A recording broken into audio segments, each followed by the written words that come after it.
Olá, seja bem-vindo ao canal Boa Semente. Nós estamos trabalhando a divindade de Jesus em João. Estudos bíblicos aqui que a gente coloca todos os dias, onde a gente fala sobre a divindade de Jesus no Evangelho de João. Quero convidar você a estar com a gente hoje, porque a gente vai falar do capítulo de número 8, um dos capítulos mais enigmáticos. Eu tenho certeza que eu tenho algo para ensinar para você que você não ouve por aí, que talvez você não soubesse. Quando chegar no final, gostaria muito que você comentasse se você já sabia ou não dessa forma de ver o capítulo de João, bastante interessante e bastante profunda, para que a gente possa compreender o que João queria dizer ao ele escrever o Evangelho de João, mas, sobretudo, o capítulo de número 8.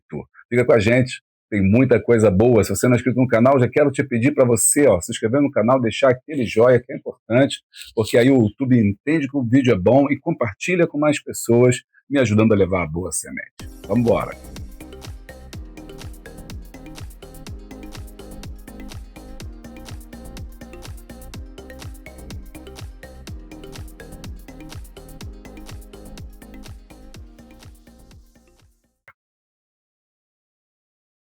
Bom, nós já voltamos e lembrando que esse vídeo, assim como todo o material da série A Divindade de Jesus, você pode encontrar no nosso site, juliocesarmedeiros.org. Nós temos ali todos os vídeos, capítulo 1, capítulo 2, capítulo 3, 4, 5, até o 8, né? Vai estar lá no nosso site. Tem também o material, o estudo que você pode baixar, que a gente vai mostrar aqui, e vai te ajudar também a fazer as atividades, tá bom? Está tudo lá no nosso site, você baixa gratuitamente. Se tiver certificado, você envia para a gente no final. Bom, vamos lá. Hoje nós vamos ler o Evangelho de João, capítulo de número 8, o nosso capítulo que nós estamos estudando, falando sobre o capítulo de número 8, abordando para vocês esse tema. No começo eu vou ler alguns versículos, porque o capítulo 8 é muito longo, então vou ler os versículos principais e depois a gente vai abordar esse manche, esse segredo escondido no capítulo 8, que é a chave para você entender esse texto da Escritura Sagrada. Vamos lá? Bom, o texto começa com a leitura a respeito, ou a descrição sobre a mulher adúltera. João 8, capítulo de número 1, nós vamos seguindo assim. Bom, Jesus, porém, foi para o Monte das Oliveiras e pela manhã cedo tornou para o templo e todo o povo vinha ter com ele. E os escribas e fariseus trouxeram-lhe uma mulher apanhada em adultério. E pondo-a no meio, disseram-lhe: Mestre, esta mulher foi apanhada em ato adulterando. E na lei de Moisés, que as tais sejam apedrejadas. Tu, pois, o que dizes? Isto, pois, eles tentando-o para que tivessem de que o acusar. Mas Jesus, inclinando-se, escrevia com o dedo em terra. Essa passagem aqui é muito interessante. Você sabe, Jesus está indo para o templo e nesse percurso uma mulher pega em adultério é trazida para Jesus. Você sabe que desde o capítulo 7 que há uma tensão no ar entre os fariseus, que estão no templo, os mestres, os rabinos, aí também há o Senhor Jesus. E o tempo todo eles estão procurando alguma forma de poder acusá-lo. Se você assistiu o capítulo 7, você viu Jesus sendo a água da vida e mostrando isso na festa do tabernáculo. Jesus se coloca como a rocha. É muito interessante isso. Ele ali no tabernáculo, quando o apóstolo João descreve ele como dizendo que tem a água que sai dele, que ele é a água da vida, ele está se colocando como a rocha. Ele está fazendo uma comparação do povo com o povo no deserto, do antigo povo que estava em Israel, com o povo lá que saiu do Egito, e ele como a rocha que Moisés feriu e que saiu água. Ou, em outras palavras, está dizendo que se ele é a rocha, ele é maior do que o próprio Moisés. E foi por isso que os escribas e fariseus ficaram furiosos. Aqui, nesse contexto, ele vai se colocar como uma outra metáfora. Você sabe que no capítulo 8, ele vai se apresentar como a luz do mundo. Olha que interessante. Nesse caso, Jesus está fazendo uma outra comparação muito interessante com o deserto.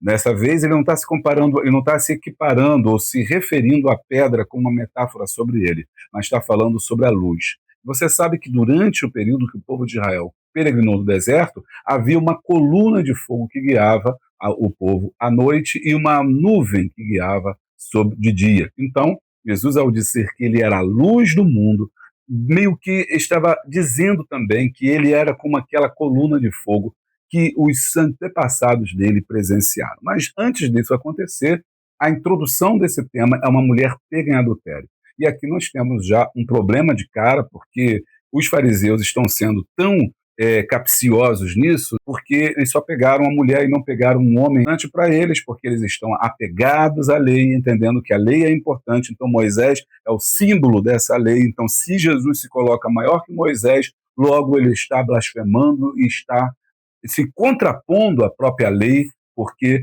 a lei havia sido dada por Deus a Moisés. Entende como é que tem toda uma trama aqui, todo um drama, uma trama, um complexo emaranhado de coisas que estão circulando em torno de Jesus, de maneira que possa prendê-lo e julgá-lo, como acontecerá no final. Versículo 7. E como insistissem, perguntando-lhe, endireitou-se e disse, ou seja, eles começaram pela, olha, e aí, vamos lá, eu quero saber.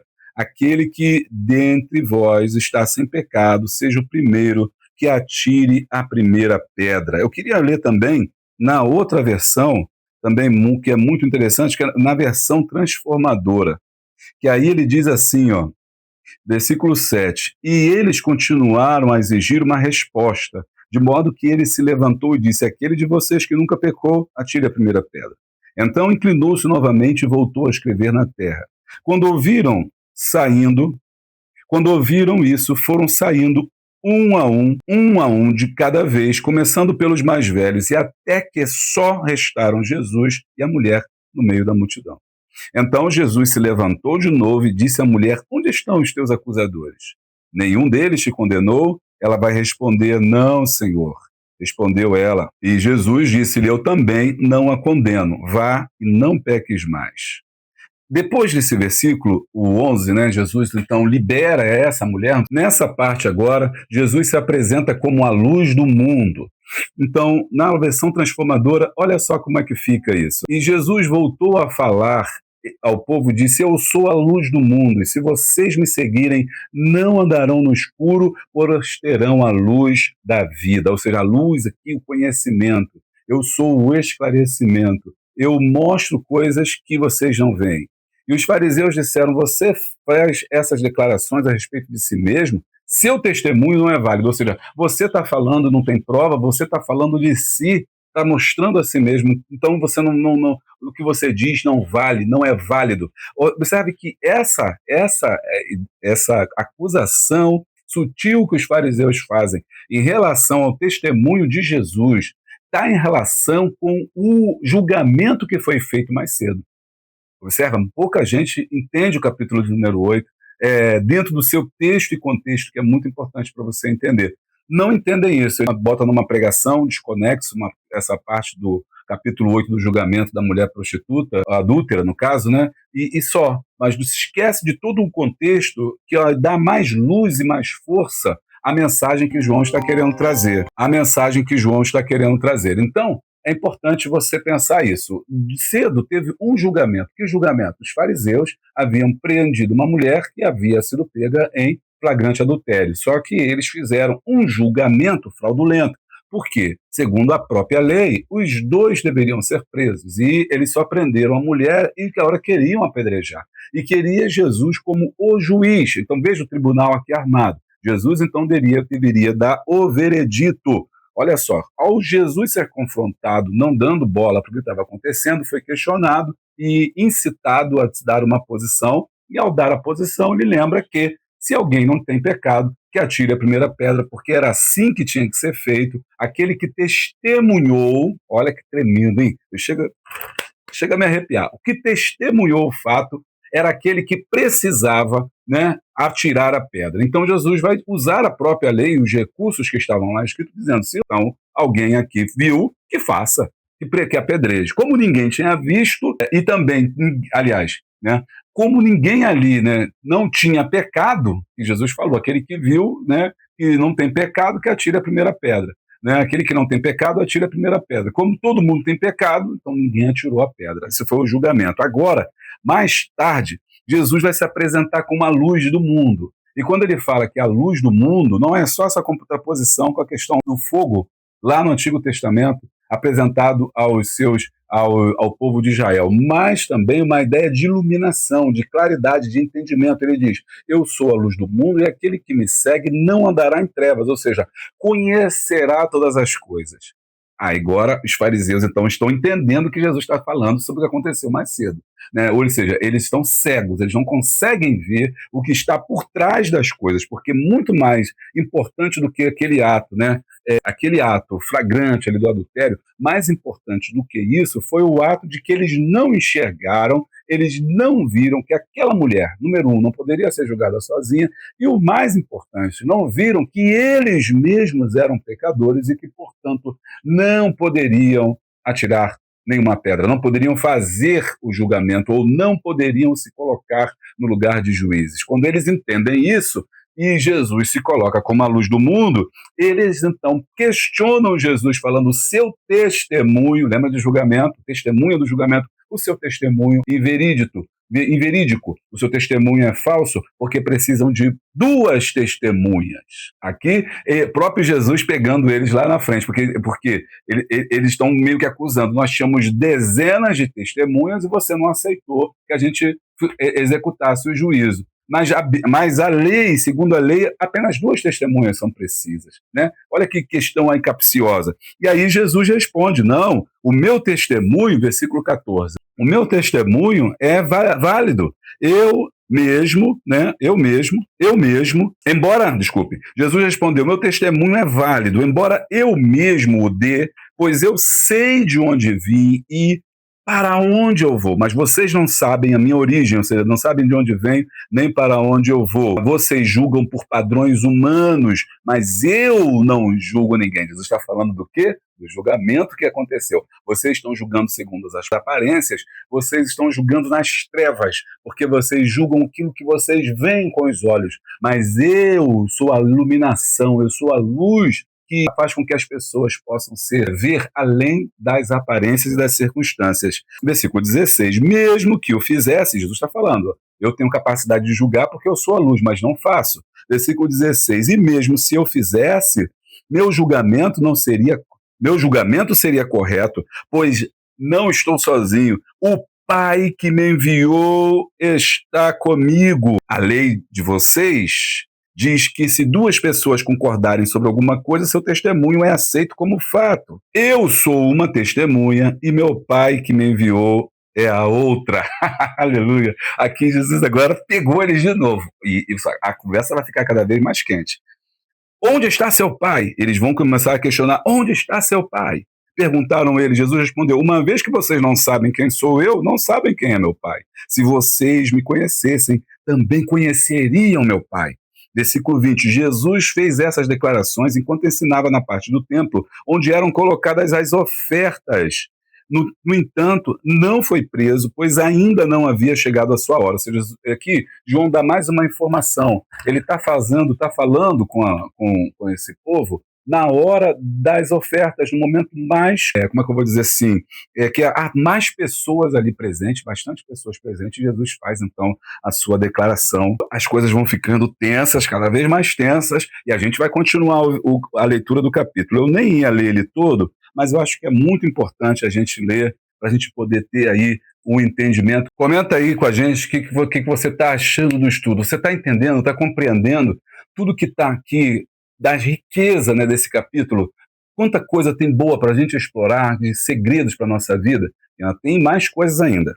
O povo incrédulo é divertido. Mais tarde, Jesus lhes disse outra vez: eu vou embora, vocês procurarão por mim, mas morrerão em seus pecados, porque não podem vir para onde eu vou. Os judeus então perguntaram: será que ele está planejando cometer suicídio? A que ele se refere quando diz que não podem vir onde eu vou? Jesus prosseguiu, 23, pois vocês são daqui de baixo e eu sou lá de cima. Vocês pertencem a este mundo e eu não. Foi por isso que eu disse que vocês morrerão em seus pecados, pois a menos que creiam que eu sou lá de cima, morrerão em seus pecados. E eles perguntam no 25, quem é você? Perguntaram eles. Jesus respondeu: sou aquele que sempre afirmei ser. Vamos ver na versão que a gente mais conhece aí, na Almeida Corrigida e Fiel, o versículo 25, para você ter uma uma ideia aí, ele disse, disseram-lhe, pois, quem és tu? Jesus lhe disse, isso mesmo que já desde o princípio vos disse, ou seja, eu sou, é como se ele dissesse, eu sou aquilo que vocês sabem que eu sou, ou, em outras palavras, eu sou o que sou. Muito tenho que dizer a julgar de vós, mas aquele que me enviou é verdadeiro, e o que dele tenho ouvido, isso falo ao mundo. Mas não entenderam que ele lhes falava do Pai. 28. Disse-lhes, pois, Jesus, quando levantardes o Filho do Homem, então conhecereis quem eu sou, e que nada faço por mim mesmo, mas estas coisas vos falo para como meu Pai me ensinou. E é importante pensar aqui que esse termo levantado que Jesus usa é o termo referido a unção, referido a reis e referido à crucificação. Um rei era levantado, o rei era levantado, era ungido, era separado. Esse termo levantado foi muito usado até mesmo no meio do meio cristão, depois no meio da cristandade, até a Idade Média, os reis eram levantados, lideranças eram levantadas. E é o mesmo termo que Jesus usa para ser levantado, mas como um rei, mas não como o rei normal, o rei do reino eterno, não com uma coroa normal, mas a coroa de espinho. E é por isso que Jesus fala que ele será levantado, né? Usando a simbologia de um rei, só que dessa vez não num trono, mas numa cruz. Olha que interessante. Quando levantardes o Filho do Homem, ou seja, quando crucificardes o Filho do Homem, então conhecereis que eu sou e que nada faço por mim mesmo, mas estas coisas falo como meu Pai me ensinou. E aquele que me enviou está comigo. O Pai não me tem deixado só, porque eu faço sempre o que lhe agrada. Deixa eu voltar para a NVT, porque ela é mais fluida, para ler assim ela é mais fluida, né? Qual é o versículo que nós estamos? Tem muita coisa ainda no capítulo, deixa eu ver se dá para ler todo, ele é muito grande, talvez a gente não leia todo, porque ele é grande demais, tá? E essa discussão sobre o eu sou vai ficar clara no versículo 30. Muitos dos que ouviram dizer essas coisas creram nele.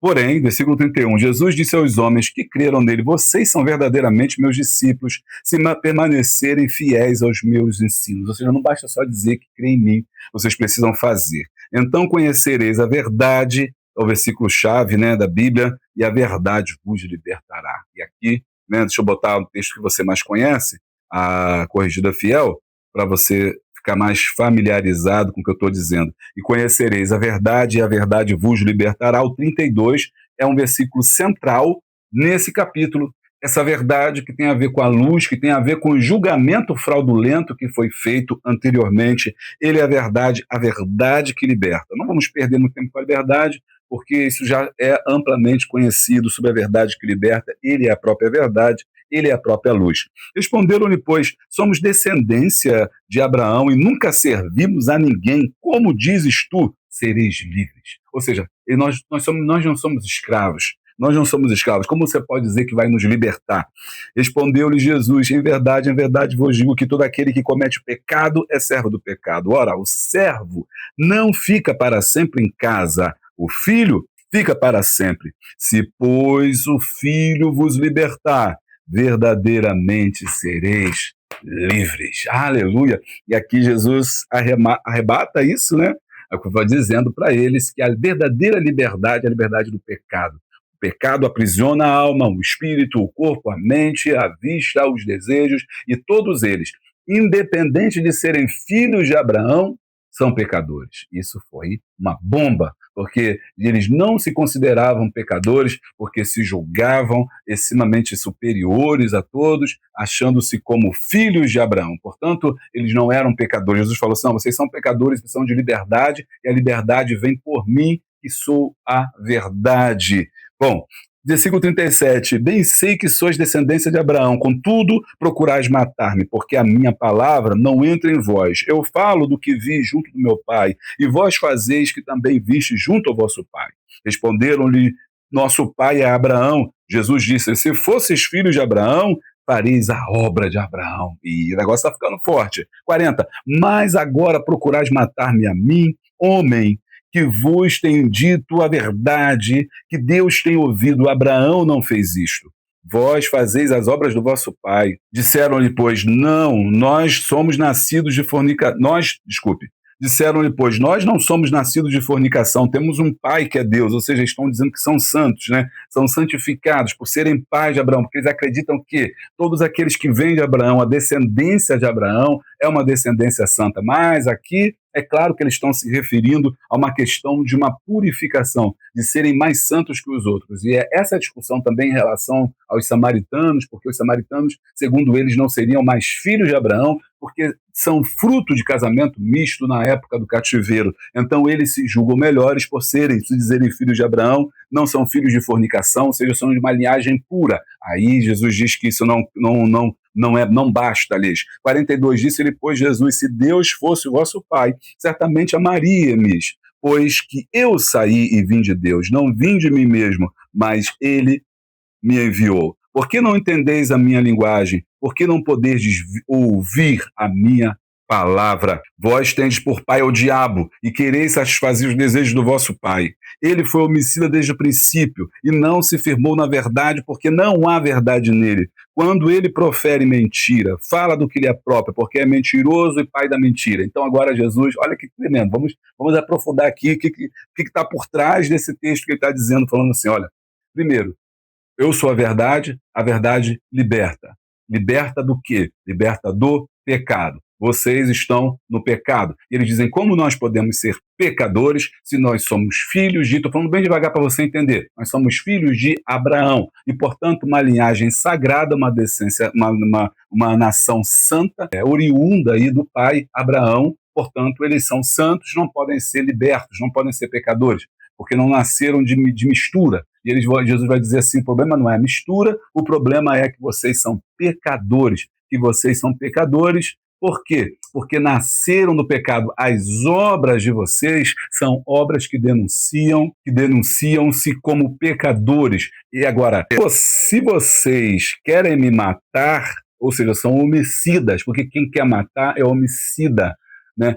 Então, se vocês são homicidas, vocês não são filhos de Abraão necessariamente. Vocês pensam que são filhos de Abraão, mas vocês são filhos do diabo. E mais, o diabo é o pai da mentira. E se eu sou a verdade, e se vocês querem matar a verdade, vós tendes por pai o diabo. Olha que coisa tremenda. Então, essa é uma acusação forte e pesada que Jesus está falando para eles. Vocês não são filhos de Abraão, coisa nenhuma. Pensam que são, mas não são. Ou seja, são.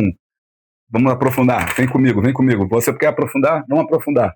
Jesus, o que está por trás deles dizerem que é filho de Abraão? Há um motivo pelo qual eles dizem que é filho de Abraão, e essa ideia de ser filho de Abraão tem relação com a pergunta que Nicodemos fez lá no capítulo 3. Porque Nicodemos, como a gente viu na série aqui, né, que Nicodemos faz a pergunta, é possível o homem nascer de novo? Por que Nicodemos faz essa pergunta? Porque ele acredita que é filho de Abraão. Então, a salvação para os fariseus era através do sangue, ou seja, do nascimento. Se você é filho de Abraão, então você é salvo, porque o nascimento se dá pelo sangue que você tem, que corre na sua veia, através da linhagem. Jesus falou assim, essa linhagem não serve de nada, é necessário nascer de novo, de uma outra linhagem, e não da linhagem terrena, mas a linhagem que vem do céu, da linhagem que vem de Deus. Necessário é nascido de novo, que nasce da carne, linhagem de Abraão, é carne, mas que nascido de espírito, é espírito, ou seja, você precisa nascer de Deus, um novo nascimento. Aqui está de novo essa discussão, porque os fariseus insistem em dizer que eles são nascidos e filhos de Abraão e, portanto, sem pecado. Jesus está falando assim, não importa se você é filho de Abraão, vocês são pecadores, porque vocês não conseguem ver a verdade e precisam encontrar a verdade, porque até mesmo os filhos de Abraão precisarão se converter. Olha aí, que tremendo. Mas porque vos digo a verdade, não credes? Quem dentre vós me convence de pecado? E por isso digo a verdade, porque não credes. Quem é de Deus, escuta as palavras de Deus. Por isso vós não escutais, porque não sois de Deus. E aqui Jesus está falando assim, vocês na verdade não nasceram, não entendem que existe um novo nascimento por trás, né? Agora Jesus, no final do capítulo, vai mostrar para eles que, embora eles estejam apegados na ideia de Abraão, ele é superior a Abraão. 48, responderam, pois, os judeus e disseram, não dizemos nós bem que és samaritano, que tens demônio, ou seja, que tu é impuro, porque era uma ofensa chamar de samaritano, né?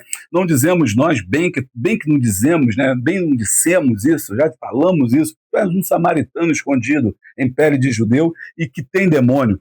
Jesus respondeu: Eu não tenho demônio, antes honra meu Pai e vós me desonrais. Eu, porém, vos não busco a minha glória, há quem busque e julgue.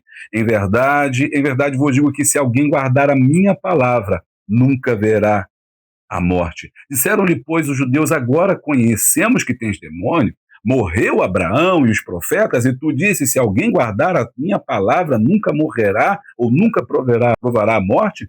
És tu maior que o nosso pai Abraão, que morreu, e também os profetas que morreram? Quem te fazes tu ser? E respondeu Jesus, 54, se eu me glorifico a mim mesmo, a minha glória não é nada. Quem me glorifica, meu Pai, o qual dizeis que é o vosso Pai. E vós não os conheceis, mas eu o conheço. E se disser que não conheço, serei mentiroso como vós, mas conheço e guardo a sua palavra. Abraão, vosso pai, exultou por ver o meu dia, e viu e se alegrou. Isso aqui é muito tremendo. Então ele está falando assim, eu sou maior do que Abraão, e Abraão viu o meu dia. Ok? Então Abraão aqui, ele morre, né, é sepultado, na fé ali, o pai, o patriarca de Israel. Então, segundo o que ele está falando, alguns teólogos acreditam que quando ele chega ao paraíso, ele encontra quem? Jesus. Então, o Abraão exultou por ver o meu dia, e viu e se alegrou. Disseram-lhe, pois, os judeus: ainda não tem 50 anos, e viste Abraão? E disse-lhe Jesus: em verdade vos digo que antes que Abraão existisse, eu sou. Ou seja, quando Abraão chegou no paraíso, Jesus já estava lá.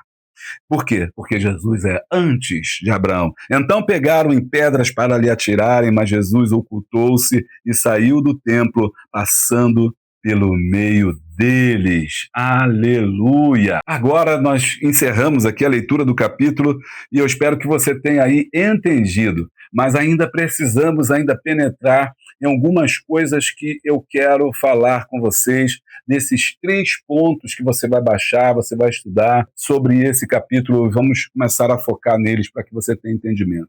Primeiro, a primeira parte fala da contraposição entre a mulher adúltera e os escribas fariseus. A mulher representa a vulnerabilidade, o erro exposto e a possibilidade de arrependimento. Os fariseus e escribas representam a religião hipócrita, que usa a lei como instrumento de condenação e manipulação. Aqui há uma contraposição central. A pecadora é perdoada, os puros se retiram envergonhados. A humildade encontra graça, os altivos são desmascarados. É uma inversão que João usa aqui, uma inversão moral e teológica. Os que acusam saem calados e a acusada sai livre. Depois, na segunda parte do capítulo, é a contraposição entre luz e trevas, que nós falamos aqui.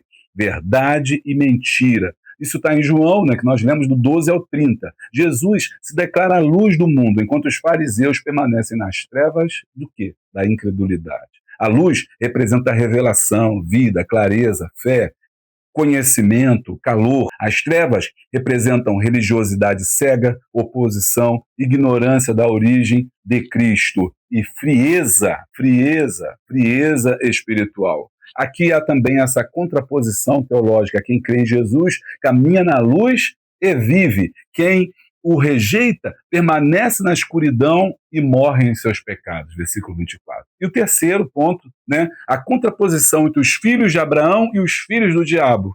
Né, do 31 ao 58. Os judeus afirmam: somos descendência de Abraão, mas Jesus afirma que eles não fazem a obra de Abraão e que, na verdade, seguem o diabo, que é o pai da mentira. Abraão esperava o Messias com fé e eles o rejeitaram. Abraão acolheu os mensageiros de Deus, que está lá em Gênesis 18. Eles querem apedrejar o próprio Filho de Deus. Aqui também há essa contraposição espiritual de idolatria. Descendência biológica não garante filiação espiritual. Olha aí que tremendo, né? Como eu falei para vocês. Né? O fato deles se dizerem filhos de Abraão, de uma linhagem superior, não garante a eles a salvação ou uma filiação espiritual. Por isso eu trouxe para você a história com Nicodemos, dizendo: é preciso nascer de novo. A verdadeira identidade é revelada pelas obras e pela resposta à verdade. E a conclusão da estrutura agora, que eu quero falar também com vocês, que é muito importante a gente pensar nisso, você pode observar aí no quadro aí. Esse material está aqui embaixo para você depois poder baixar. Enquanto João 4 apresenta contrastes narrativos, mulher samaritana, fé em diálogo oficial e fé diante da dor, João 8 oferece contrastes teológicos e espirituais mais intensos. Nós temos um tema. Qual o tema? A mulher adúltera, de um lado, e do outro lado, os fariseus e escribas. Nós temos a postura diante da lei. De um lado, nós temos a humilhação e a abertura para a graça, e do outro lado, nós temos a hipocrisia e o uso para condenar. De um lado, nós temos no tema o caminho espiritual da mulher representando o arrependimento e a libertação, e dos fariseus representando a rejeição e o endurecimento de pensamento. Nós temos também a questão da identidade. Se de um lado a mulher, né, representa ali o filho de Deus, né, que se arrepende, ou também, né, os filhos de Abraão, que deveriam ser aqueles nascidos de Deus, do outro lado tem os filhos do diabo.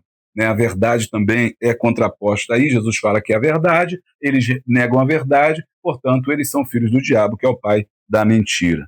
Então, acende-se diante dessa luz a ideia da aceitação e termina com a rejeição e tentativa de apedrejamento. Os fariseus, então, começam a tentar apedrejar a Jesus, e Jesus tem que se retirar deles para que não seja, então, preso antes da sua hora. Quanta coisa que a gente aprendeu hoje no capítulo de número 8, não é mesmo? Esse capítulo aí tão tremendo, impactante, que a gente pouco conhece, segredos aí que com certeza vão impactar a sua vida, vai mudar a sua vida, a sua forma de pensar, de agir, de ser, de se ver como cristão e de se maravilhar com tanta coisa boa, né, que Jesus tem e que a sua palavra nos traz a respeito de julgamento, a respeito de salvação, a respeito de pecado, a respeito de luz, de iluminação, de verdade, de libertação. Tudo isso nós vemos no capítulo de número 8, uma riqueza profunda. Ore para que o Espírito Santo te conceda mais iluminação da sua graça, que você mergulhe mesmo de fato nessa palavra. Quem sabe você está passando por uma situação também complicada na sua vida, de julgamento, de apedrejamento, de pessoas que te julgam, que te apedrejam, que não te entendem, que te caluniam. Não fique preocupado com isso, não fique temeroso com isso, porque Jesus é aquele que, por ser a própria luz, ele tem todos os elementos possíveis para te julgar, para nos julgar. Ele conhece a cada um de nós melhor do que nós mesmos e sabe exatamente o seu coração, aquilo que você está passando, aquilo que você precisa, o que de fato aconteceu. Não tente se justificar, não tente ficar tentando muitas das vezes mostrar quem você é. Se contente em saber que ele é a luz e a verdade liberta. E a verdade é a coisa mais poderosa que existe, porque aonde ela chega não há trevas. Andamos em luz no seu conhecimento. Quero convidar você para o próximo capítulo comentado aqui de João, a série Divindade de Jesus. Nós vamos falar sobre Jesus e a cura de um homem cego. Capítulo 9 de João, bem coisa tremenda. Se você gostando dessa série, gostou dessa aula, com certeza você vai gostar do capítulo de número 9. Então, vou ficando por aqui. Não se esqueça, se inscreva no nosso canal, deixa o like, dá o glória, comenta. Beijo grande, abraço forte e a paz de Cristo. Chegamos ao fim de mais estudo no Evangelho de João, onde descobrimos juntos as evidências claras e poderosas da divindade de Jesus Cristo. Foi uma bênção poder compartilhar com vocês estas verdades transformadoras que João nos apresenta com tanta beleza e profundidade. Quero agradecer de coração a cada um que acompanhou este estudo, dedicando seu tempo para crescer no conhecimento da palavra.